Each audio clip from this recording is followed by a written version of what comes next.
All right, so I'm gonna play this all the way through. They're gonna give you my analysis. So let's get into it.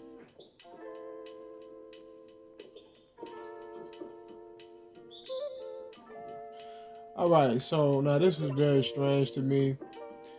Um, Here we have a situation where I put some clamp down, lockdown defense on computer, right? And I've been dominating them pretty much all this game. They try to put up a fight in the first quarter, but it died out towards the end.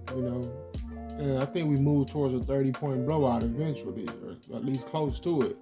And so you're gonna start to see, that's something I noticed about this game, is that you start to see more and more clear, you know, uh, identifiable cheesing going on, right? So now right here, the guy, he goes for a shot, he gets his shot blocked, he gets swatted on, and my teammate, he gets to attacking for the rebound, right? So he's going for it, and you can see him, he's lined up with it perfectly. This is our rebound all day long, right? And look what he does. Watch this. Up and then curves, goes the other direction. What was the point of that? You see what I'm saying? He turned totally around and went the opposite direction. He was going back towards the 3-point line. The rebound was there for him to have. It was all his. It was all his, but they wanted to give it to the computer, but it just got too chaotic down there for the computer to actually be able to grab it with ease like that. But I had another guy who could have got the rebound, and look at his arms. You see his arms? Look at him. Look at him. Look at his hands. Do you see this? This is how desperate they are to prevent us from getting this board, right? They want computer to get the offensive rebound. And they never got the offensive rebound, but they called it out of bounds, and it went back to the Pacers. I didn't see the ball go off out of bounds on anyone on my team. Look at my guy's hands. Look at his arms. Look at his hands. You see how desperate they are to prevent him from getting this rebound? We were not destined to get this. It even actually touched his hand, right? Or at least it was right there for him to just snatch it up with ease. And he does a lot of weird stuff. Just does a lot of weird things, right? Like none of it really made any sense. But all of this happened. Then I got this dude right here. He going crazy, just falling in the lane, and that is when they called it out of bounds. And I believe that they called this out of bounds because it just kind of seemed like he probably would have gotten the rebound, but he wasn't able to get that either, right? So they just called it out, and I don't see who knocked it out on my team. The ball really never went out of bounds. Nobody was ever touching it at the same time that their foot was out of bounds either. So none of this made any sense. Nobody on either team caused this ball to go out of bounds. None of this made any sense whatsoever, right? But that's who they gave the ball to. This is how desperate this game can get at times when there's a particular narrative that they want and there's something that they want to happen.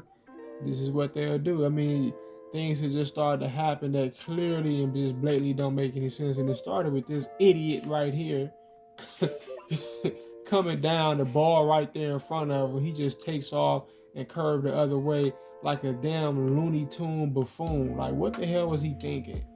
Like, dude, it's not a cartoon. Like, this ain't Three Stooges. What the hell was he thinking? And I mean, he really just took off sprinting the other way. There's no explanation for it, right? But it doesn't matter. When you're playing 2K, understand that should be their slogan, right? 2K, where nothing matters. They ought to do that on their commercials from now on, man. 2K, where nothing matters. Like, really, they should put that shit on every damn packaging, every game case, every cover. That should just be their whole little slogan, right?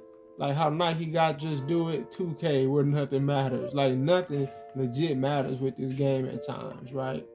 But matter of fact, I want to show something else before I even continue.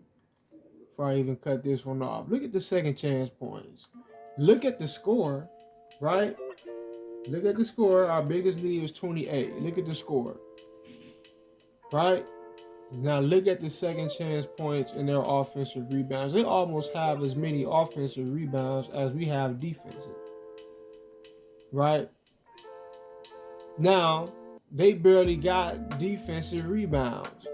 If y'all are that great at rebounding the ball, wouldn't you have like if your offensive boards are that dominant, wouldn't you have dominant defensive boards? The defensive boards come far easier and far more often, by far. Right? By far, it's not even close. So why would you have, what is that, like 3 times the amount almost of your defensive rebound? It just doesn't make any sense. And look at the second chance points. It's a blowout. The second chance points is a blowout. It's a blowout, right? Because what? They have been giving them these second opportunities to score. I mean, man, I wish y'all could actually just sit here and watch me play this game just to see what they've been doing. Like, it's just how many times they've gotten an offensive bucket. And it's like, wow, their whole team is on point on these offensive boards. Like, they're not letting anything slide on the offensive rebound, but they still getting dominated like this. But that goes to show you they're doing that. They're giving them those second chance points and allowing them to dominate on the offensive board because they're trying to keep them, they're trying to graft them into the game any way possible. So, they'll just start giving them any old thing, right? If it gets bad enough, you're going to start to see them throwing up globetrotter shots, man, with 3 dudes on them, swishing all net. Like, that's how desperate they're about to get in a minute, right? But anyway, peace.